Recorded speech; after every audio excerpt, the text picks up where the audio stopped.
அது தவிர பார்க்கும்பொழுது உங்களுடைய ராசிக்கு 4ஆம் இடத்தை பார்க்குறதுனால சுகங்கள் கெடக்கூடிய வாய்ப்பு, படிக்கக்கூடிய மாணவர்களுக்கு பின்னடைவு இருக்கக்கூடிய வாய்ப்பு இருக்கும். எந்த ஒரு விஷயத்தை படித்தாலும் மனசில் நிற்காது. 5 தரம் 6 தரம் 10 தரம் படிக்க வேண்டிய கட்டாயத்தில் இருக்க வேண்டியிருக்கும். அது தவிர மறதி பிரச்சனை இருக்கும். சோம்பல் அதிகமாக இருக்கக்கூடிய காலகட்டமாக இருக்கும். எந்த ஒரு விஷயத்திலுமே உங்களால் பூரணமாக அதை நிற்க முடியாது.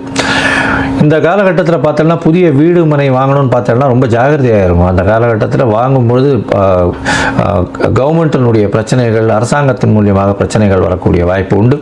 தாயின் உடல்நிலையில் சற்று பின்னடைவு இருக்கக்கூடிய வாய்ப்புகள் நிச்சயமாக இருக்கும். மொத்தத்தில் பார்க்கும்பொழுது இந்த சிம்ம ராசிக்காரர்கள் உடல் நலத்தில் ரொம்ப ஜாகிரதையாக இருக்கிறது நல்லது. எதிர்பாலினத்தவரை நம்ப வேண்டாம். பார்ட்னர்ஷிப் தொழிலில் நிச்சயமாக பின்னடைவு இருக்கும். வெளிநாடு போய் படிக்கணும்னு நினைக்கிறவர்களுக்கு சற்று பின்னடைவு இருக்கக்கூடிய வாய்ப்புகள் நிச்சயமாக உண்டு. அது தவிர பார்த்தாலேனால் இது வெளிநாட்டு தந்தையின் உடல்நிலையில் சற்று பின்னடைவு இருக்கும். உங்களுக்கு பதவி புகழ் அந்தஸ்து கௌரவத்தில் பிரச்சனை இருக்கும்.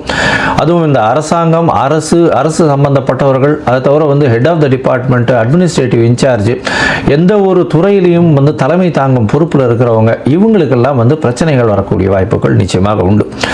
பேச்சிலையும் ரொம்ப கவனமாக இருக்கணும். உடல் நலத்தில் ரொம்ப ஜாகிரதையாக இருக்கிறது நல்லது. அதை தவிர பார்த்தாலேனால் யாருக்கும் வார்த்தை கொடுத்துடாதீங்க. அதாவது நான் இதை பண்ணிடுவேன், நான் அதை பண்ணிடுவேன் வார்த்தை கொடுக்காதீங்க. அதன் மூலியமாக பிரச்சனைகள் அதிகமாக வரக்கூடிய வாய்ப்பு உண்டு.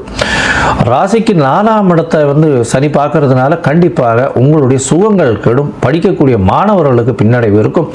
தாயின் உடல்நிலையில் பின்னடைவு இருக்கக்கூடிய வாய்ப்புகள் நிச்சயமாக இருக்கும். இந்த காலகட்டத்தில் படிக்கக்கூடிய மாணவர்களுக்கு நிச்சயமாக மறதி அதிகமாக இருக்கக்கூடிய வாய்ப்புகள் உண்டு. அதனால் ஒரு தடவைக்கு 10 தரம் படிக்கிறது ரொம்பவும் நல்லது.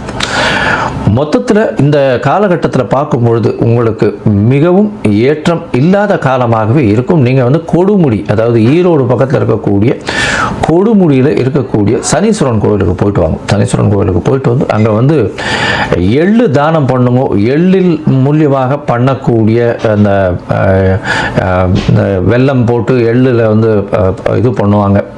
எள்ளு சாதம் பண்ணுவாங்க, எள்ளு வடை பண்ணுவாங்க. இந்த மாதிரியான விஷயங்கள் தானம் கொடுத்துட்டு வர்றதன் மூலியமாக நிச்சயமாக உங்களுக்கு வந்த பிரச்சனை, வரக்கூடிய பிரச்சனைகள் எல்லாமே கண்டிப்பாக சூரியனை கண்ட பனி போல இல்லாமலேயே போகும்.